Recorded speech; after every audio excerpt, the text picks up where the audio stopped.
March 25 నా యొక్క పుట్టినరోజు మరియు పెళ్లి రోజు. జన్మకు సార్థకత అనేది ఉండాలి. పెళ్లి చేసుకున్నందుకు పరమార్థం సాధించిన ఘనత ఉండాలి. అవి ఏమీ లేనటువంటి ఈ జీవితానికి పుట్టినరోజులు పెళ్లి రోజులు ఎందుకని అనుకుంటాను.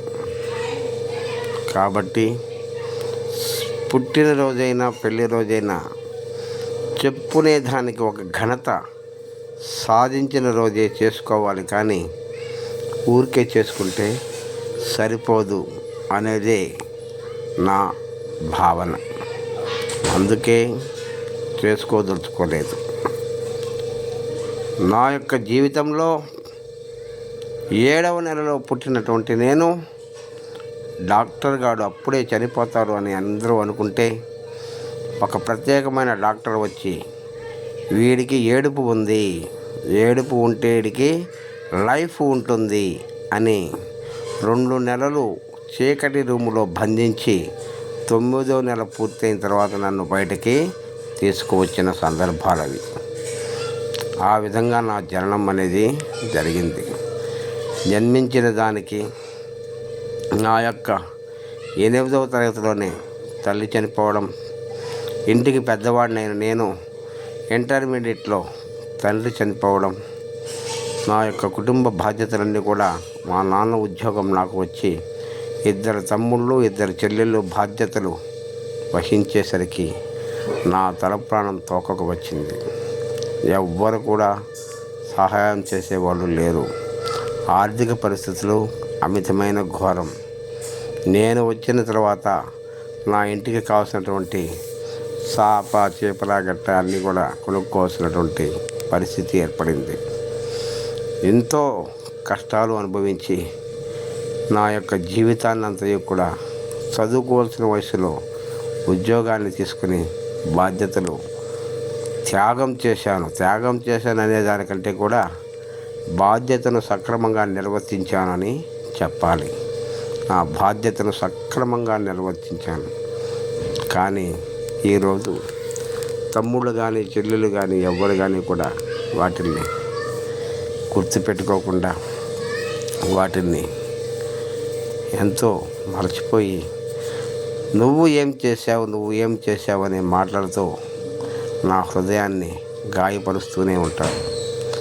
కానీ నేను బాధపడటం లేదు.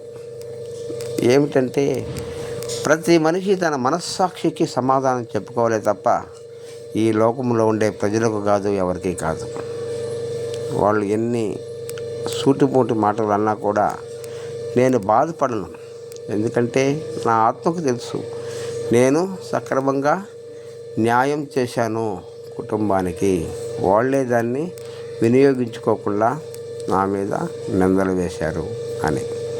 ఇంకొక విషయానికి వస్తే, ఉద్యోగ విషయంలో ఈనాటికి కూడా ఆ జీతమురాళ్ళు తప్పితే ఏ ఒక్క రూపాయి అనేది కూడా సంపాదించకుండా తీసుకోకుండా, అవకాశాలు వచ్చినా వాళ్ళకే వాళ్ళు ఇచ్చినా మనం అడగకపోయినా ఇచ్చేవాళ్ళు చాలామంది ఉంటారు. వాటిని సునాయాసంగా తిరస్కరించి ఈ రోజుకి కూడా నేను కేవలం జీతపురాలతోనే పిల్లల చదువులైతేమి, వాళ్ళ పెళ్ళిళ్ళు అయితేమి, పేరెంటాళ్ళు అయితేమి కేవలం బ్యాంకు లోన్లతో వాటిని నిర్వర్తించి ఈ రోజుకి కూడా బ్యాంకు లోన్లు కడుతూనే సాలని జీతంతో కాలం గడుపుతూ ఉన్నాను.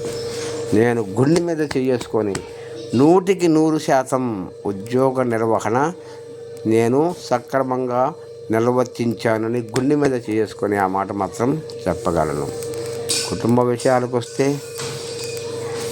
కొన్ని పొరపాట్లు ఉండొచ్చు. వాళ్ళని మీరే అన్నీ చూసుకోండి అని బిడ్డలు భార్య మీద వదిలేసి ఉండొచ్చు. కానీ బాధ్యత విషయంలో మాత్రం నేను సక్రమంగా నిర్వర్తించానని గుండె మీద చేసుకొని చెప్పుకుంటున్నాను.